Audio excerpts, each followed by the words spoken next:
Hey there, welcome to the Tech Point Africa podcast, and it's time for tech news all the way. And I'm having two very, very awesome people here. Yes. Olu and Nifemi. I trying to guess also which one is also. We know what to do behind the scene. Wow. Yeah, coming from Emmanuel, where I'm not there. Wow. I'm not doing anything behind the scene. Wow. Anyway. Yeah, if you must know, they've been fighting me behind the camera since insubordination and I'm not there. only insubordination to not be tolerated in this place. You know what I'm saying? But so the thing is, you have to consider us because we faced very, very terrible traffic. We are recording this podcast 2 hours later than we should because of Lagos traffic. If you are based in Lagos, Nigeria, you should be able to tell how difficult it is right now to move around. Even if you are not based in Lagos, you must have heard stories. You must have heard stories chilling about stories. So, man, in fact, I don't want to think about this morning. The annoyance inside me made me to go and start tweeting and sharing stuff on LinkedIn. But yeah. It's an important conversation that I'm not even going to get into right now. But I'm just going to talk about the fact that Starlink decided that they're going to give Kenyans a better deal than Nigerians. Now, we are here to be objective. We're not here to take sides. But I'm hearing that Kenya's Starlink is cheaper than Nigeria. Yes. It's quite surprising because it's just recently I actually took a closer look at the story and I found out that it's actually going to be, well, let's start from the beginning. The beginning is that Starlink decided that they want to launch in Kenya, right? And, well, interesting stuff, they already made the announcement in Nigeria and, Kenya seems like, another, like the logical... Nigeria and Mozambique when they launched. Oh, yeah, both Nigeria and Mozambique. And then we were checking out the prices and we saw that to get the full kit in Nigeria, you pay $600. And then to get the full kit in Kenya, you pay $499, right? Which is around 72,000 Kenyan shillings. And the $600 for Nigeria is around 261,000 naira, right? And even when you now convert, right? When you convert how much that is when you convert Nigerian zone to Kenyan shillings, that is $600 to Kenyan shillings, you have around 74, which is 1,000 shillings above what the price they are giving them. And 1,000 shillings is a lot of money. Yes, and 1,000 shillings is a lot of money. So I don't understand what the price difference is. Although I checked out what Starlink's, I saw an article about Starlink price and I realized that there was a time they reduced their prices. So I'm not sure if that window was in between when they decided to the time they reduced those prices, if it was between after they announced the launch in Nigeria and announced the launch in Kenya. So I don't know if it was between that window that price change took effect. So that's I think that's really something. Maybe we'll call him. We're supposed to be objective, right? So I tried calling him, not pick. He's a brand man. No, but I reached out to SpaceX, their comms team, for a story. Reached out to some other guys in SpaceX, the Starlink division. Well, they've not responded, and I don't blame them. They probably get a lot of listing, but I'm just saying it's out here. If you are watching this and you work for Starlink or SpaceX, please, we need to ask some questions, right? Yeah, we have questions. People have launched in our country. No, but when I think about Starlink, I'm always wondering if Starlink is not just a lot like Tesla in a way that... Oh, before you go on, the production people are, I don't know, they're making circle signs. Yes. You see, I'm not even looking that direction today. Yeah, you should go and learn from how to control the 7 C's or something. I don't know. We are about to say abracadabra. You guys, you not defend yourself. Please, you people should try as much as possible to keep to time. Thank you very much. What Can you a imagine? solemn, soft, wow. calm voice. Wow. So They are trying to act like they're better than us. You guys see what I was talking about before we started recording. This is what happened. But here's the thing: with Starlink, I feel like Starlink has not fully refined its model yet. Even in the US, observing it, I don't think it has gained widespread adoption. No.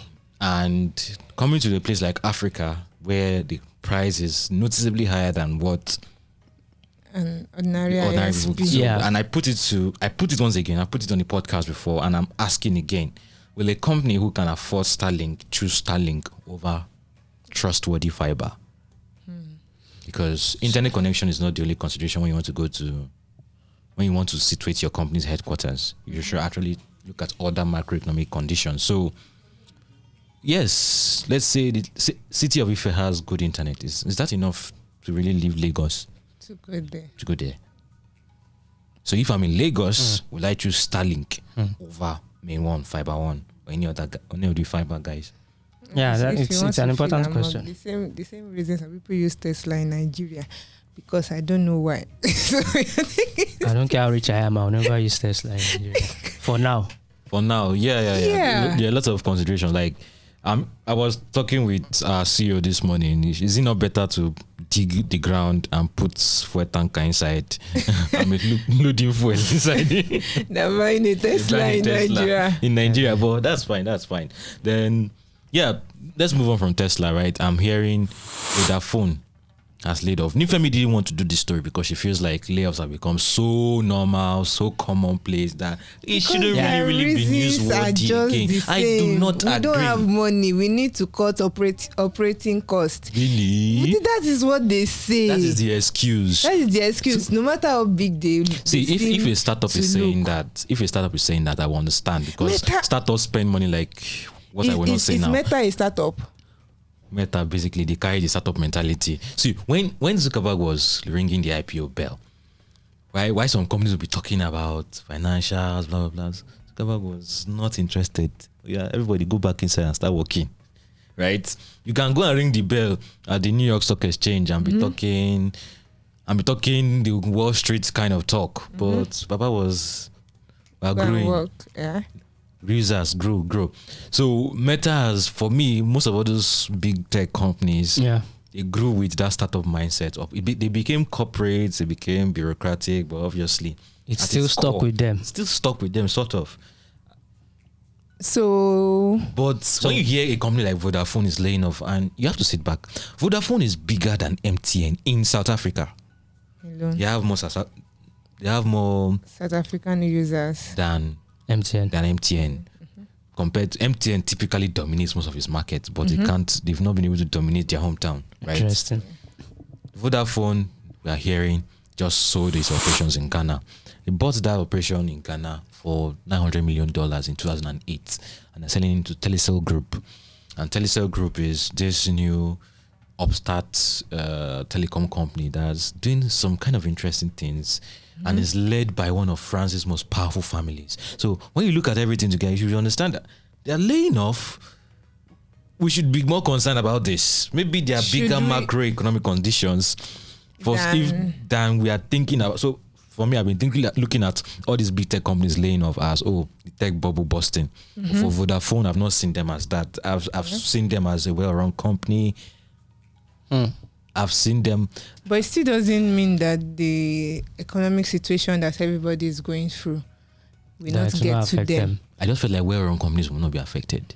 But they are sometimes, maybe they are not affected, but when they look at their books and they look at the situation of the market, they don't see. They need the runway for as long as they can, right? So they need to cut their cost where it is necessary. And that is the reason I'm saying, if a company say we are laying off because we need to cut costs, you can't hold them by their neck, no matter how we're not holding them by their neck. We're probably trying to draw some big picture lessons from it. Yeah. So it just points to the fact that nobody is really insulated from the economic condition that the world is in now. Yeah. Okay. Whether you're big or you're starting or you are in the middle, nobody is insulated. and Vodacom is a Vodafone. Vodafone. I'm very sorry about that. Vodafone. Even in November, it talked about cutting costs. They said they were going to put some measures in place to cut about 1 billion euros. 1 billion euros in costs. Yes. Wow. So if stuff like this is coming up, it just feels everybody's trying to be safe in this economy. Vodafone, for the level that it has reached, cannot shut down. Oh, obviously not. Yeah. Obviously not. So, but they have to keep operations running. So, no layoff stories again. I still stand on that. But if there are lessons to be learned, shouldn't we share it? I mean, Microsoft, for instance, they invested 1 billion in OpenAI. But Microsoft also wants to lay off. They've laid off. They're laying off again. They've laid off again. Yes, that's what I'm trying to say now. No. When you think of Microsoft, right? Big investments, well-run B2B company. Like the Windows laptops you guys are pirating up and down is probably not what is giving them money. Like Microsoft is another example of a typically well-run company you would imagine. But they've laid off. But that's not the main story. The main story is they are opening up OpenAI, Azure. Yeah, to businesses. Exactly. Azure. Please, I actually called it Azure this morning. But it's Azure. Azure. Called Bature. No. It's not only Azure. It's Bature. If you want to tell a grade 1 child to what is it called? There's a word they call it. Like when you tell it to pronounce it according to the letter. We ask you how many syllables. Have you met grade 1 children of these days? No, if they've not met that word before, and they see as even words I've met before when I try to spell. That's the way we pronounce it. What is Azure? Oh, so but let's for me, if my child is seeing Azure and is seeing Azure, me and that child will have issues. No, because the child knows Azure from. No, because I'll be watching Linus Tech Tips, Mr. Ozzy Boss, MKBHD. Every tech channel out there will be on the flat screen TV, and you'll be watching it with me. And you will not hear Azure, and you not say Azure. Hey God. Please, let's move on. So, but what is the gist, though? What is the gist? Yeah, the gist is that Azure, OpenAI, they're about to embed, the OpenAI services into Azure, right? Into a section of Azure, right? The support ticket system, right? Is it just the support ticket system? So that's like, and I think an example that people will understand, right? Okay. Right. So the support ticket system, for example, when large companies have, the way they interact with their customers, when a customer has an issue, they open a support system, a support ticket, right, and interact with the customer through that, and then once the issue has been resolved, they close it. So now they are going to integrate ChatGPT 3.5, aka ChatGPT, that we already know, we've spoken about before. GPT 3.5. Yeah. ChatGPT. Yeah. All right. So they will integrate it into it, so it can now communicate with, because of the way how advanced it is, it can communicate with customers, and if the issue has not gotten to that level where you actually need to talk to person. Yeah. You can talk to ChatGPT and it will be able to help you out. So, for me personally, I would not like to talk to an AI. I always like to talk. I recently had an issue with Google, and I went straight, because, not to brag, I subscribe to Google One, so it gives me the opportunity to interact directly with Google staff, right? What if it's an AI that's replying you? No. Will you know? No, I will. That is what. Yes. Actually, they'll call you. They'll actually call me. I'll request for a phone which issue call. are you having with Google that they are calling you? You guys, I'm not saying normal somebody. No. Can you imagine? I subscribe to Google One. How much is Google One? 1,000 naira. 450. What is 1,000 naira? 450. No, it's not. Is that? I think it's $2. Is it $2 or $3? Yeah, like add that to my YouTube Premium, like who doesn't have it? And I'm not doing family. $2. No, you're not doing family. Oh, that's even by the way, but you won't know. I think we mentioned it on this podcast before, when the point that AI will get to, and we will say we are really doing artificial intelligence is when you are speaking with an AI. It needs to pass a Turing test. You will not know it's an AI you are speaking with. So, right, ChatGPT now can give you wrong information. But ChatGPT to an extent understands emotion. It might not understand humor, but it understands some levels of emotion. Yeah, Right. to an extent, right? Okay, so I think it's an interesting one because it's not just ChatGPT they want to integrate. The other AI, DALL-E 2 and whatever that one is. DALL-E 2? No. There's a third one. There's a third one. Yeah, true. I thought it's it. DALL-E 2. You're saying whatever that one is. Okay, so but there's a talk of them integrating them with Bing, so competition with Google search. Yeah. But I saw a research paper from Google. Is it this morning or earlier or yesterday that Google was just trying to narrate? It's waving. Now It's like a waving flag. Ladies and gentlemen, you have exceeded the duration. See, you are of supposed to be today's contributing to the podcast. discussion, not. Okay, Now so we flags. Timekeeping. not okay. Yeah, That's how we timekeeping. contribute. Please, Joe. Okay, all right. So, yeah, I read the research paper from Google. They're talking about the advances they've made. They're basically saying whatever you're seeing with ChatGPT is just child's play, what they have in stock. Me, in my mind, I'm like, you should release it. Not all this one you are saying. Let us see it. Their excuse for why they can't release it Ethical. is that, ethical issues. Two, OpenAI is more of a startup kind of. So the way OpenAI can do things will be faster usually, right? And Google is much larger. But I don't dispute the fact that it is possible that they have something They should release cooking it. that is even sweeter than. They should just shock me with Google Assistant. Yeah, no. And we move on. Yeah, we're done. Don't worry, we're done. So yeah, we've gone to the globe. We've looked at Vodafone. We've looked at Microsoft, Starlink. and Azure. Then let's come back home to Nigeria. One of Nigeria's most important companies right now, according to some analysts. No, not some analysts. Me and him, we like starting the year in a fun and engaging manner.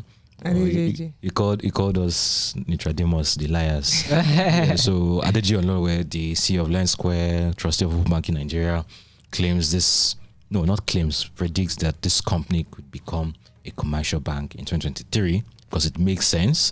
But we're talking about Timact rebranding to MoneyPoint.